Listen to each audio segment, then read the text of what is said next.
할렐루야! 오늘 하나님께서 우리에게 주시는 말씀은 창세기 2장 3절 말씀입니다. 하나님이 그 일곱째 날을 복되게 하사 거룩하게 하셨으니 이는 하나님이 그 창조하시며 만드시던 모든 일을 마치시고 그날에 안식하셨음이니라. 오늘은 복과 거룩에 관련된 말씀을 함께 나누고자 합니다.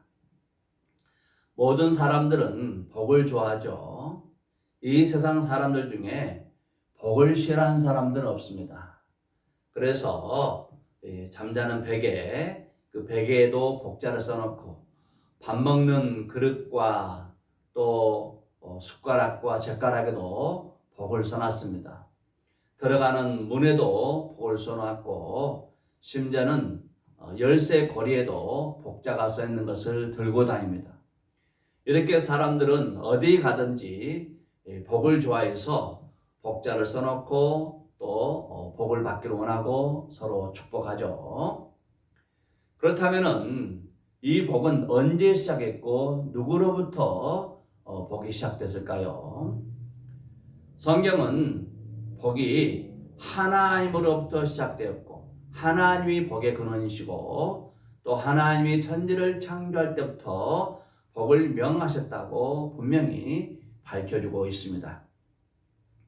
창세기 1장 22절 말씀, 하나님이 그들에게 복을 주시며 이르시되 생육하고 번성하여 여러 바닷물에 충만하라 새들도 땅에 번성하라 하시니라. 하나님께서 바다에 생물을 지으시고 그 생물로 하여금 그 물에서 생육하고 번성하라고 복을 명하셨습니다. 그리고 하늘을 나는 새들을 만드시고 그들도 하늘에서 번성하라고 복을 명하셨죠. 또한 하나님은 사람을 만드신 후에도 그 사람들에게도 복을 내리셨습니다.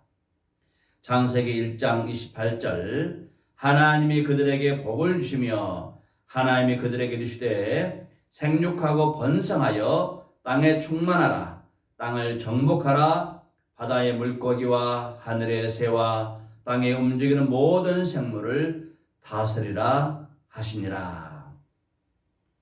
하나님께서 사람을 만드신 후에 그들로 하여금 생육하고 번성하고 땅에 충만하라 정복하고 다스리라는 그런 복을 명하셨습니다.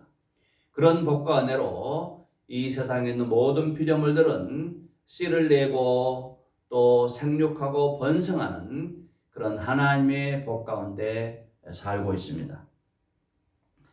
우리는 예수 그리스도 안에서 왕같은 제사장으로 부르심을 받았습니다. 우리는 왕적 권세를 가지고 세상을 축복하고 또 복음으로 그들을 주께 인도할 수 있는 그런 특권을 부여받았습니다. 그러므로 우리가 예수 그리스도 안에서 하나님의 자녀가 되었기 때문에 또 우리가 왕적 제사장적 권세를 가지고 세상을 축복하고 그들을 주께로 인도할 수 있는 권세를 가졌기 때문에 우리는 예수 그리스도의 이름으로 다른 사람들을 축복해야 할 것입니다. 요한복음 14장 14절 말씀, 내 이름으로 무엇이든지 내게 구하면 내가 행하리라. 우리가 예수 그리스도의 이름으로 무엇이든지 구하면은 예수님께서 시행하셨다고 약속해 주셨습니다. 이 약속을 근거로 해서 우리는 예수 그리스도의 이름으로 다른 사람들을 축복할 수가 있습니다. 우리는 우리의 아내와 우리의 남편들과 또 사랑하는 자녀들을 축복할 수가 있죠. 또 예수 믿지 않는 사람들을 그리스도의 이름으로 초청하고 그들을 축복할 수가 있습니다. 이렇게 우리 주님께서 우리에게 주신 이 예수 그리스도의 이름에는 축복을 할 때 그 축복이 임하는 놀라운 권세가 있습니다. 주께서 우리가 그리스도의 이름으로 축복할 때에 들으시고 그 축복을 받는 모든 사람들이 다 복을 받게 되기를 간절히 바랍니다. 우리가 복을 받은 사람들로서 항상 기억해야 될 것은 이 복과 거룩은 항상 같이 존재한다는 것입니다. 법과 거룩은 뗄래야 뗄 수가 없습니다. 그들은 항상 같이 다닙니다. 창세기 2장 3절 말씀에도 보면은 하나님이 그 일곱째 날을 복되게 하사 거룩하게 하셨다고 말씀해 주고 있습니다. 이 복과 거룩이 이 창세기 2장 3절에 같이 존재하고 있는 것을 발견할 수가 있죠. 복과 거룩은 항상 형제들입니다. 하나님께로 나온 형제와 자매와 같습니다. 그래서 이 복과 거룩은 뗄래야 뗄 수가 없습니다. 그런데 아담과 하와가 하나님께 범죄를 했죠. 아담과 하와가 하나님께서 먹지 말라는 실과를 먹음으로 하나님께 범죄함으로 그들은 하나님의 그 거룩을 더럽혔습니다. 창세기 3장 17절 말씀, 아담에게 이르시되 내가 내 아내의 말을 듣고 내가 내게 먹지 말라고 한 나무의 열매를 먹었은즉 땅은 너로 말미암아 저주를 받고 너는 내 평생에 수고하여 그 소산을 먹으리라. 아담과 하와는 하나님의 거룩을 더럽혔습니다. 그들이 범죄할 때에 하나님의 거룩을 손상시켰어요. 그래서 하나님의 거룩을 더럽혔기 때문에 그들은 더 이상 하나님과 같이 머무를 수가 없었습니다. 죄인들은 거룩이 잃어버렸기 때문에 하나님과 같이 살 수가 없었던 것이죠. 이사야서 59장 2절 말씀에도 보면은 오직 너희 죄악이 너희와 하나님 사이를 갈라 놓았고 너희 죄가 그의 얼굴을 가리어서 너희에게서 듣지 않으시게 함이니라.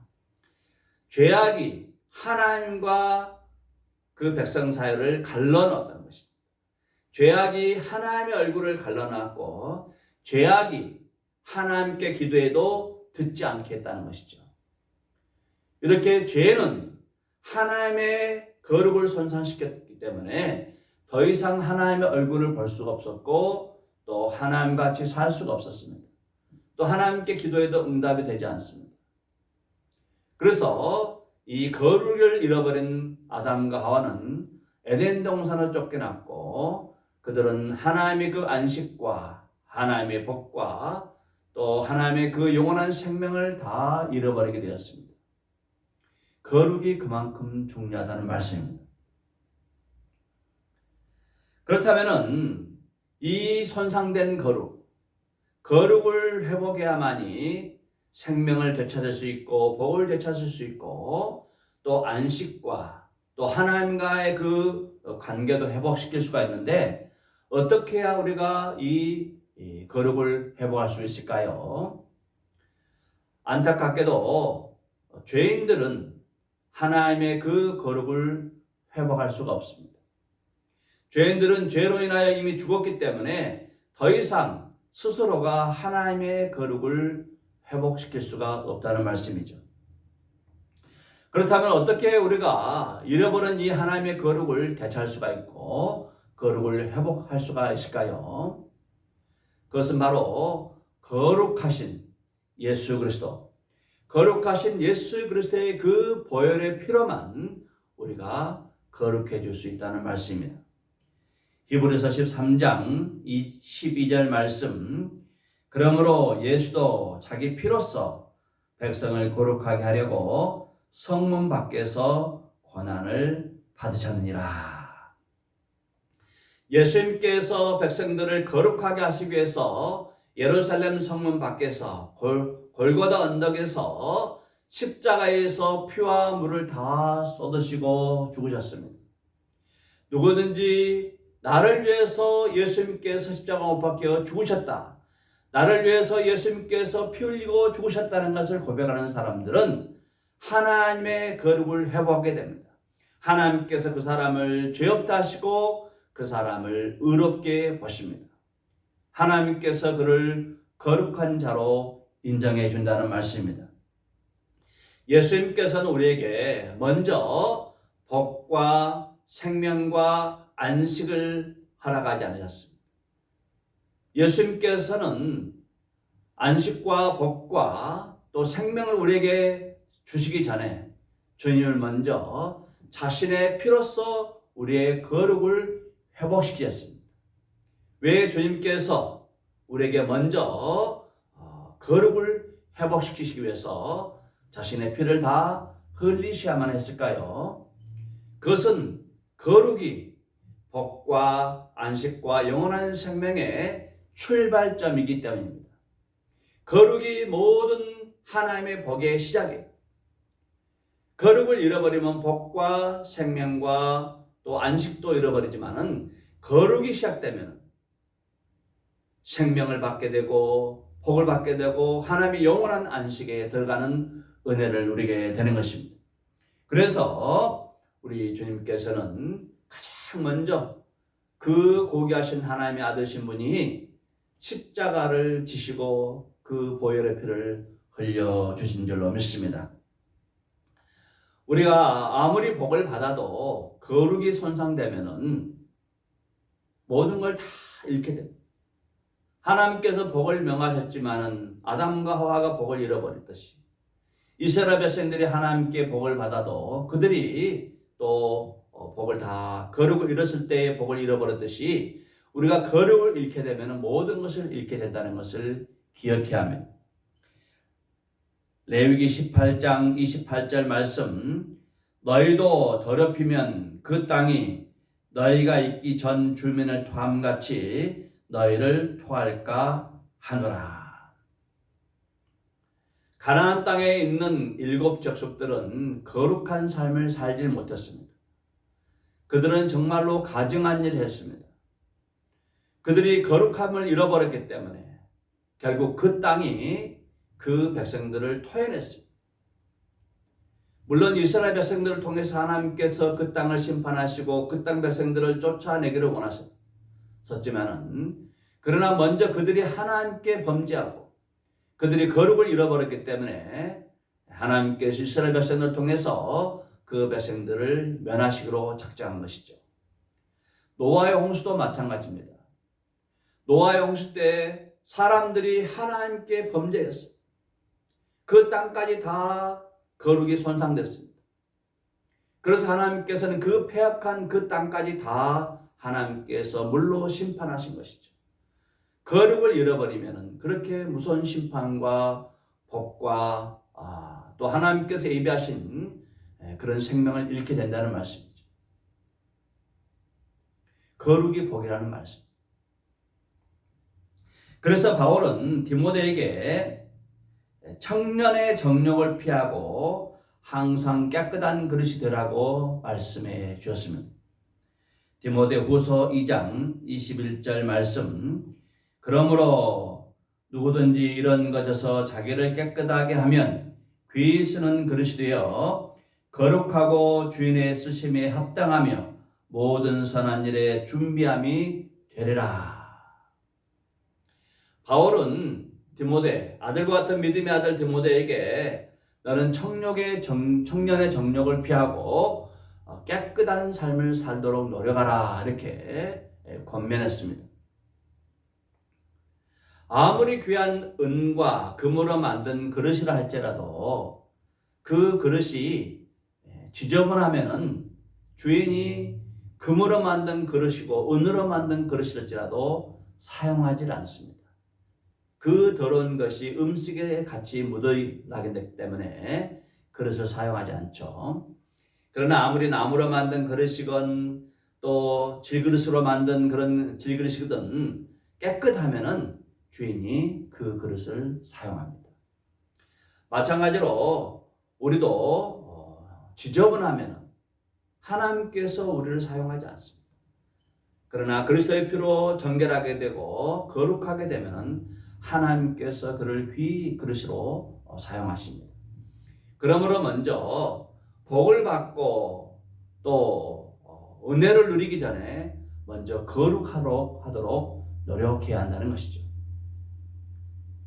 우리는 이렇게 거룩이 복이고 거룩이 생명이고 거룩이 안식이고 거룩이 하나님의 은혜라는 것을 이렇게 깨닫게 되었죠. 그런데 우리는 우리 의도와는 다르게 우리의 의도와는 다르게 죄를 짓고 하나님의 거룩을 손상시킬 때가 있다는 것이죠. 우리 안에 성령으로 거듭난 하나님의 그 속사람이 있는가 하면은 또한 죄의 본성을 가진 그런 마음이 또 있습니다. 우리가 죄의 본성을 따라 살아갈 때 우리는 우리의 그 속사람의 의도와는 다르게 하나님이 싫어하시는 죄를 짓게 된다는 것이죠. 그렇다면 우리는 어떻게 하면은 우리가 거룩을 유지할 수 있고 하나님의 복과 은혜를 계속적으로 누릴 수가 있을까요? 그것은 바로 하나님께서 우리에게 허락하시는 말씀과 기도입니다. 디모데전서 4장 5절 말씀에 보면은 하나님의 말씀과 기도로 거룩하여 짐이라. 죄로 인하여 죽었던 생명, 죄로 인하여 거룩을 잃어버렸던 생명이 예수 그리스도로 말미암아 소성하게 되고 거룩하게 되었어요. 그런데 우리는 여전히 죄성을 가지고 있기 때문에 죄를 짓고 거룩이 손상됩니다. 그럴 때 하나님께서 우리에게 계속적으로 거룩을 유지할 수 있도록 말씀과 기도를 허락하셨습니다. 우리는 말씀을 통해서 우리의 죄를 깨닫게 됩니다. 말씀을 통하여 우리가 잘못을 고백하고 하나님께 나갈 수 있죠. 또 우리가 기도를 통해서 우리가 회개하면서 하나님의 용서를 구할 수 있는 놀라운 은혜의 문을 하나님께서 허락하셨습니다. 그래서 말씀과 기도로 우리가 거룩해진다고 말씀해 주셨습니다. 예수님께서는 피로 거룩하게 된 사람들은 다시 목욕할 필요가 없다고 말씀하셨죠. 그래서 예수님께서는 제자들의 발을 씻겨 주셨습니다. 목욕한 사람은 다시 목욕할 필요가 없다 하시면서 발을 씻겨 주셨습니다. 우리가 세상에 살면서 세상의 먼지와 오염과 죄들을 잔뜩 우리 영혼에 묻히게 되죠. 거룩이 손상된다는 거죠.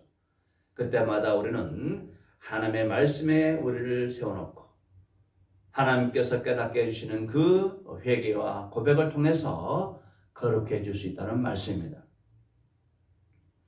하나님의 말씀은 예리한 칼날 같습니다. 하나님의 말씀은 예리한 양날검을 가진 칼날 같아요. 히브리서 4장 12절로 13절 말씀에 보면은 하나님의 말씀은 살아있고 활력이 있어 좌우의 날선 어떤 검보다도 예리하여 혼과 영과 및 관절과 골수를 찔러 쪼개기까지 하며 또 마음의 생각과 뜻을 판단하나니 지으신 것이 하나도 그 앞에 나타나지 않음이 없고 우리의 결산을 받으실 이의 눈앞에 만물이 벌거벗은 것 같이 드러나느니라. 하나님의 말씀은 양날검, 날카로운 양날검보다 더 예리하다는 것이죠. 로마 시대 때 로마 군인들은 양날검을 가졌습니다. 한쪽만 있는 검이 아니라 양날검을 가졌습니다. 이 양날검은 너무너무나 예리했습니다. 그래서 당시 로마 군이 들어가면 저기 양날검을 가진 군대가 온다. 그러면은 사람들이 다 도망갔어요. 그들이 싸우려고 준비했다가도 양날검을 가진 군사가 온다 그러면 다 도망간 거예요.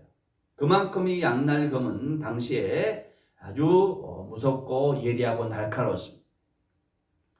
하나님의 말씀은 이 양날검보다 더 예리해서 우리의 관절과 혼과 영까지 찔러서 쪼개서 다 들여다보고 우리의 속 생각까지 다 들여다보게 하는 거예요.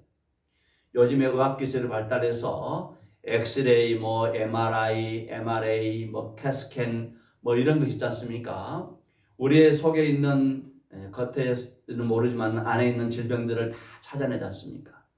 마찬가지로 하나님의 말씀은 이렇게 예리해서 우리의 생각과 속에 있는 것까지 다 들여다보고 그래서 우리가 하나님 앞에 섰을 때에 발가벗은 것 같이 히브리서 4장 13절 말씀을 보면은 지으신 것이 하나도 그 앞에 나타나지 않음이 없고 우리의 결산을 받으실 이의 눈앞에 만물이 벌거벗은 것 같이 드러나느니라.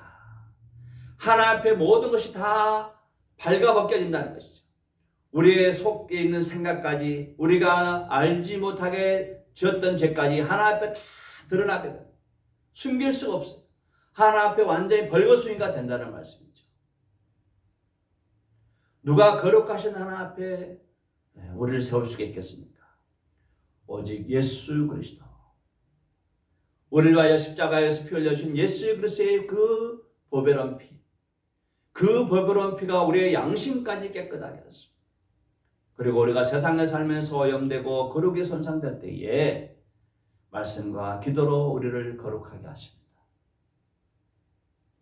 사랑하는 성도 여러분들, 그리스도의 보혈의 피가 우리의 그 거룩을 회복시켜 주신 줄로 믿습니다. 그 거룩을 통해서 우리가 하나님의 복을 받게 되고 하나님의 안식에 들어가게 되고 하나님의 그 영원한 생명을 갖게 되는 줄로 믿습니다. 우리가 세상에 살면서 원치 아니하는 그런 죄를 범할 때, 말씀을 읽을 때 말씀으로 죄를 깨닫게 하시고 또 죄의 고백을 기도를 통해서 나갈 때에 우리 주님께서 그러한 우리의 모습, 예수의 보혈의 피를 의지하고 말씀과 기도를 의지하는 그런 우리의 모습을 보면서 우리를 가장 아름답고 복된 모습으로 여겨주십니다. 요한 3서 1장 2절 말씀, 사랑하는 자여 내 영혼이 잘됨같이 내가 범사에 잘되고 강건하기를 내가 간구하노라. 사랑하는 자여 내 영혼이 잘됨같이. 우리의 영혼이 어떻게 하면 잘될까요?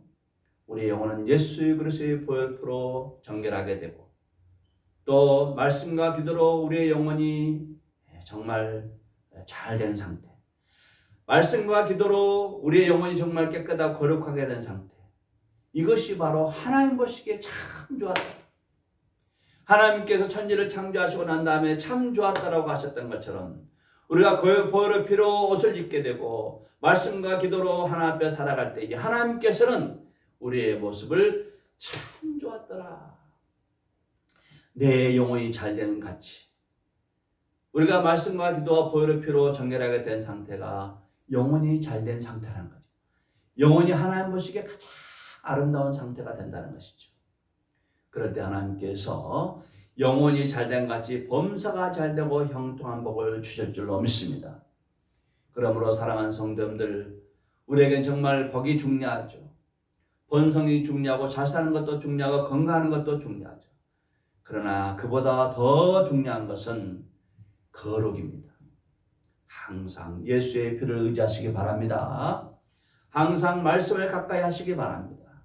말씀이 여러분들을 비춰줄 때에 드러나는 모든 것들을 주 앞에 다 토해놓으시기 바랍니다. 성령 하나님께서 말씀을 들을 때마다, 말씀을 읽을 때마다, 말씀을 볼 때마다 우리의 죄악이 드러나게 하여 주옵시고 성령께서 우리를 깨끗하게 다 토해내게 하여서 하나님 보시기에 아름다운 영혼 되게 해주시기를 간절히 바랍니다. 그러므로 항상 성령을 의지하시고 말씀과 기도와 보혈의 피로 우리 하나님 보시기에 아름다운 영혼 다 되셔서 영혼이 잘된 같이 범사가 잘되는 복을 누리시기를 우리 구주 예수 그리스도의 이름으로 간절히 축복합니다.